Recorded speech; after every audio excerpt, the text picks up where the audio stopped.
नमस्कार दोस्तों, हमारी हिंदी कहानियां में आपका स्वागत है। आज मैं आपको सुनाऊंगा पत्नी हूँ कोई खरीदी हुई चीज नहीं। उस दिन के बाद से उन दोनों के बीच वह मौन संवाद भी खत्म हो गया था जिसे उसने अतीत से बचा रखा था। उनके चेहरे से उदासी और कड़वाहट के पर्चे को बखूबी पढ़ने लगी थी वह, पर कब तक अनजान बनने का ढोंग करती, कब तक उनकी बड़ी बड़ी आंखों से खुद को बचाती। अंकुश की तरफ से उसने शब्दों की प्रतीक्षा बंद कर दी थी। क्या है उनके भीतर वह नहीं जानती। क्यों वह अपने भीतर की जलती हुई लपटों को उस पर डाल देते हैं। उनका मौन तृप्ति को भीतर से कचोट देता है। इसे कहानी की शुरुआत कहें या सुखों का अंत। जब अंकुश उसे देखने आए थे, साथ में उनका छोटा भाई पलाश भी था जो तृप्ति का सहपाठी था।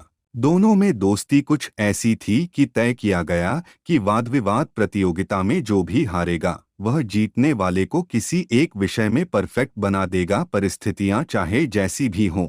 सौदा मजेदार था, लेकिन तृप्ति मेहनत वाले कामों से अक्सर दूर रहती, मस्ती में काम करती। प्रतियोगिता शुरू होने जा रही थी। पलाश के चेहरे पर जहां खौफ था वहीं तृप्ति का चेहरा बेखौफ। पलाश स्टेज पर आया और अपने शक की वजह से हार गया। जब उसे शाबाश बोलना होता तो शाबाश बोलता, शाकाहारी को शाकाहारी और शकुंतला को शकुंतला। तृप्ति वाक्यांशों का सही प्रयोग करके प्रतियोगिता जीत गई। कॉन्ट्रैक्ट के मुताबिक तृप्ति ने गणित सीखने की फरमाइश की और बेचारे पलाश ने जी जान से तृप्ति को HCF speed, distance and time percentage निकालनी सिखाई। इस निरंतर साथ से दिल में पलाश के लिए एक जगह बन गई थी। कंधे आपस में छूने लगे।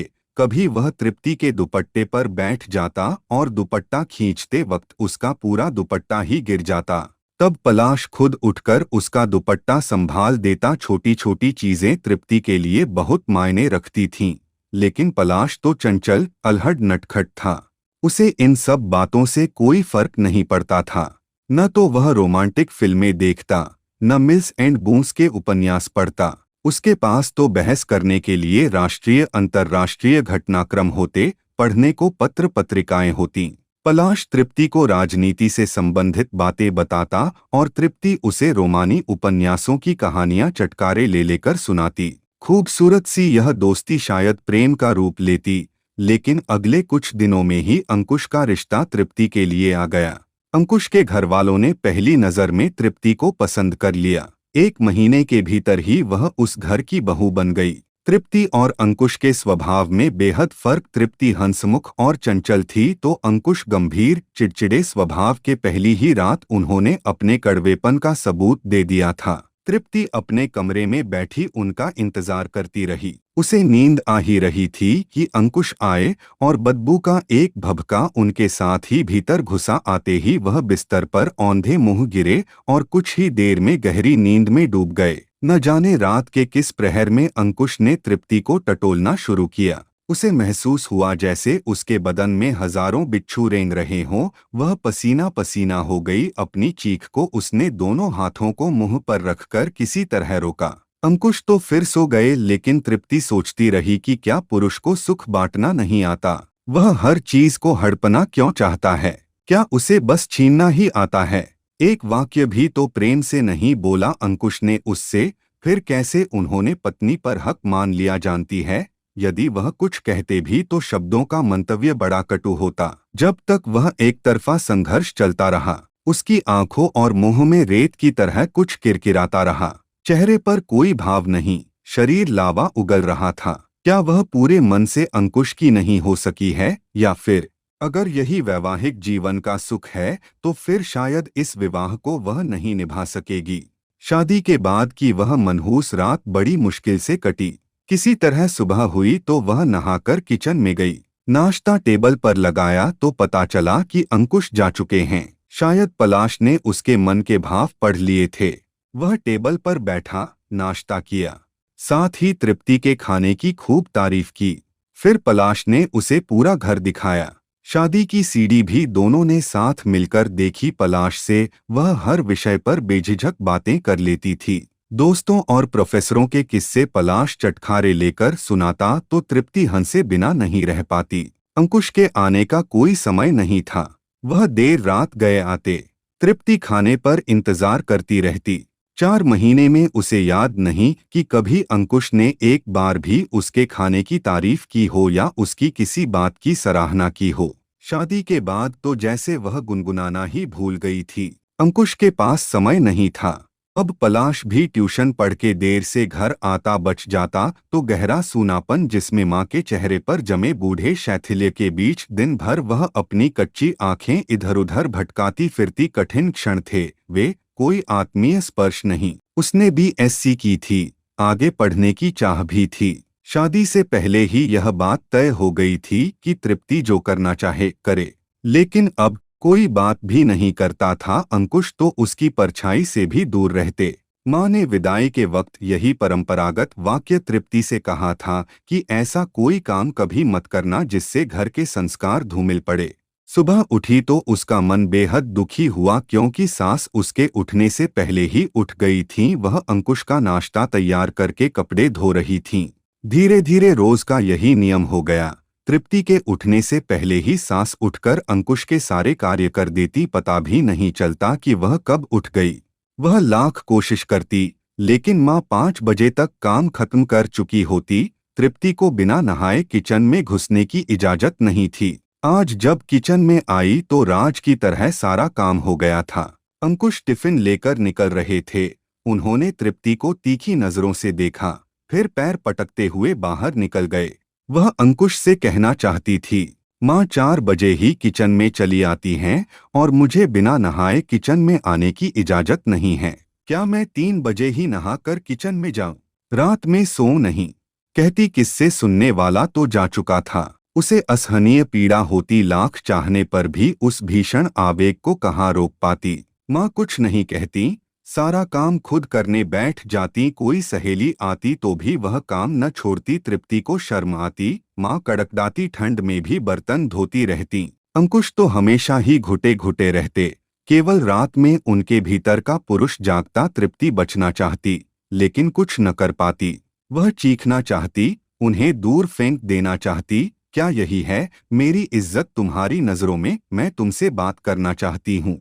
एक साझेदारी का हक, छीनने का नहीं बराबरी का हक, खींच का नहीं प्यार का हक। अंकुश मुझे प्यार चाहिए। पर उसकी आवाज अंकुश तक न पहुँच पाती। एक दिन सुबह उठते ही तृप्ति को झकझोरते हुए वह बोले, आज ऑफिस से कुछ लोग आ रहे हैं, दोपहर के खाने पर खाना स्वादिष्ट बनाना। मेरी बेइज्जती नहीं होनी चाहिए, समझी कहकर वह चल दिए। सुबह सुबह अंकुश के इस व्यवहार ने तृप्ति को अपमानित महसूस करने का एक और मौका दे दिया। उठी, बाथरूम का दरवाजा जोर से बंद करके वॉश बेसिन खोलकर जोर से फफक पड़ी। लगातार बहते पानी की आवाज उसे सुखद प्रतीत हो रही थी।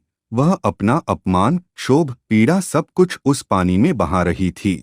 हर रात एक नए यातना गृह में अंकुश उसे ठेलता। उसका स्पर्श तृप्ति के भीतर की औरत को जगा नहीं पाता, सिर्फ जुरुप्सा पैदा करता। उस शाम अंकुश दोस्तों के साथ जल्दी घर आ गए। सबके सामने उनका रूप बदल जाता। वह संवेदनशील होने का दिखावा करते। उस दिन माहौल थोड़ा सहज था। तृप्ति भी खुश थी। रात में उसने अंकुश से कहा, एक अच्छी फिल्म लगी है, कल ऑफिस से जल्दी घर आ जाओ तो फिल्म देखने चलें। इतना कहना था कि वह भड़ककर बोले, टीवी में इतनी फिल्में आती हैं, मन नहीं भरता तुम्हारा? दिन भर बैठी रहती हो, बाहर निकलकर देखो, पसीना बहाओगी तब पता चलेगा पैसे का मूल्य। अगले दिन तृप्ति जिद में पलाश के साथ फिल्म देखने चली गई तो जिद में थी, लेकिन लौटकर एक नया तूफान झेलना पड़ेगा यह भय भी था। पलाश ने उसे सामान्य बनाने की बहुत कोशिश की, लेकिन तृप्ति के चेहरे पर उदासी के भाव कम नहीं कर पाया। तृप्ति की शादी के बाद पलाश से संबंधों में इतना ही फर्क आया था कि पहले वह नाम लेता था और अब नाम न लेकर सीधे बातचीत शुरू कर देता। भाभी जैसा संबोधन उसने तृप्ति को नहीं दिया था। तृप्ति के मना करने के बावजूद घर लौटते हुए पलाश ने आइसक्रीम खरीदी। पैदल चलते हुए वे घर तक पहुंचे। घर में माँ और अंकुश चाय पी रहे थे। तृप्ति कमरे में चली गई और पलाश वहीं बैठ गया। उनकी कड़वाहट दूर करने जाते हुए तृप्ति ने दोनों की शक्लें देखी, उनमें दृष्टिहीन क्रोध था। पलाश ने अवश्य वहां का माहौल बदल दिया होगा, लेकिन क्या फायदा? कुछ देर बाद अंकुश कमरे में आए तो उनके भीतर ज्वालामुखी फूट रहा था। फिल्म देखने का इतना ही शौक था तो सिनेमा हॉल में ही रहती, घर क्यों लौटी। तृप्ति चुपचाप नाइटी ढूंढती रही। उसे मालूम था अलमारी में नाइटी नहीं है, लेकिन वह ढूंढ रही थी। शायद अंकुश का सामना नहीं करना चाहती थी। वह चाहती थी अंकुश चुप हो जाएं। लेकिन ऐसा कुछ नहीं हुआ। अंकुश ने तृप्ति की तरफ से जवाब न पाकर गुस्से में उसका हाथ जोर से घुमाया और पीछे को मोड़ दिया। तृप्ति दर्द से भरकर चीख उठी, मारना चाहते हो मुझे? मारो। झगड़े की आवाज सुनकर लोग दरवाजा खटखटाने लगे थे। अंकुश उसे लगातार मार रहे थे।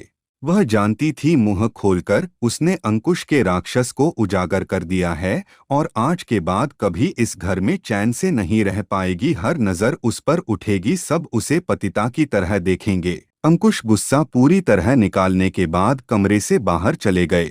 रह गई तृप्ति और उसके मन शरीर की चोटें। घर की गतिविधियां रुक गई थीं। तृप्ति को सास की ओर से दूसरे युद्ध की भी अपेक्षा थी और वह इसके लिए भी तैयार बैठी थी। रात हो गई, वह वैसी ही पड़ी रही, अपने जख्म देखती हुई। कब नींद आई पता नहीं चला। सुबह धूप ने कमरे में रोशनी फैला दी तो बेहोशी भरी नींद से वह जागी। शरीर दर्द से टूट रहा था। मन में घुटन सी थी। घड़ी सुबह के 10 बजा रही थी। अंकुश शायद ऑफिस जा चुके थे। घर में खामोशी थी। बाहर से आवाजें आ रही थी, मटर, गोभी, पालक, फल ले लो। उसने अपनी आंखें बंद कर लीं। अचानक दरवाजा खुलने की आवाज आई। एक जानी पहचानी आवाज उसकी ओर बढ़ी। पैरों के ठीक पास पलंग पर खटका हुआ। तृप्ति, यह क्या हाल बना रखा है? उसकी आंख खुल गई। उठने की कोशिश की तो वह उसे रोकते हुए बोला, लेटी रहो, मत उठो। तृप्ति ने उसकी ओर नहीं देखा। वह तृप्ति के बालों को सहलाते हुए बोला, क्यों सहती हो यह सब? पागल हो तुम? उसका हाथ पकड़ा, चोटों को सहलाया। आंखें मूंदे मूंदे ही तृप्ति को लगा मानो उसकी पीड़ा खत्म हो रही हो। कठोर मन कब पिघल गया पता ही नहीं चला। रुका हुआ बांध जैसे टूट पड़ा। वह पलाश के सीने से लगकर फूट फूट कर रोने लगी। पलाश ने जोरों से उसे बाहों में भींच लिया। पता नहीं घर में कौन था कौन नहीं। कोई देख लेता तो शायद अब तृप्ति को डर न होता। पलाश ने उसके माथे का चुंबन लिया तो उसने आंखें खोल दी। दोनों ने एक दूसरे को देखा, जैसे बरसों बाद मिले हों। लगा जैसे अनजान सी शक्ति मन और शरीर में आ गई है। पलाश की आंखों को देखकर अब हर चुनौती का सामना करने के लिए तैयार थी। पलाश ने उसका चेहरा अपनी ओर घुमाते हुए बोला, अब तुम्हें कोई कुछ नहीं कहेगा। मैं भी देखूं कि किसकी हिम्मत है जो तुम्हें छू भी सके। अच्छा, अब तैयार हो जाओ, मैं तुम्हें एक पल के लिए भी यहाँ नहीं रहने दूंगा। कहता हुआ पलाश चला गया। वह पलाश के स्नेह भरे स्पर्श के एहसास से भरी बैठी रह गई। असीम सुख के साथ उसने अपनी आंखें मूंद लीं। आंखें खुली तो कमरे में मंद रोशनी थी। छोटे से नीले बल्ब का प्रकाश फैल रहा था। उस प्रकाश में पलाश की महक घुली थी। प्रकाश, पलाश कितने एक जैसे हैं दोनों नाम। वह सोचने लगी। अजीब से सुख का एहसास हुआ। कुछ खटकने की आवाज आई। मेज पर जोर से कुछ गिरा। इस पर साइन कर दो। यह अंकुश थे। कुछ देर के लिए वह अनसुना किए लेटी रही। फिर जैसे असीम ताकत आ गई हो, उसने पेन उठाया, आत्मविश्वास से कागज पर साइन कर दिए। शायद तलाक के कागज थे। अंकुश ने उसे ऐसे देखा जैसे विश्वास ही न हुआ हो। तृप्ति ने सूटकेस उठाया, अलमारी से कपड़े निकाले, एक एक कर सूटकेस में भरती रही। जानती थी अंकुश की नजरें उस पर ही गड़ी होंगी। सूटकेस उठाया और चल दी। निकलते वक्त एक बार मुड़कर देखा तो अंकुश एक झगड़ालू, जिद्दी, चतुराई से अपरिचित खेल में हारे हुए बच्चे सरीखे दिखे। तो दोस्तों, आशा करता हूं कि ये कहानी आप लोगों को अच्छी लगी होगी, तो इसे लाइक करें और हमारे चैनल को सब्सक्राइब करें। धन्यवाद।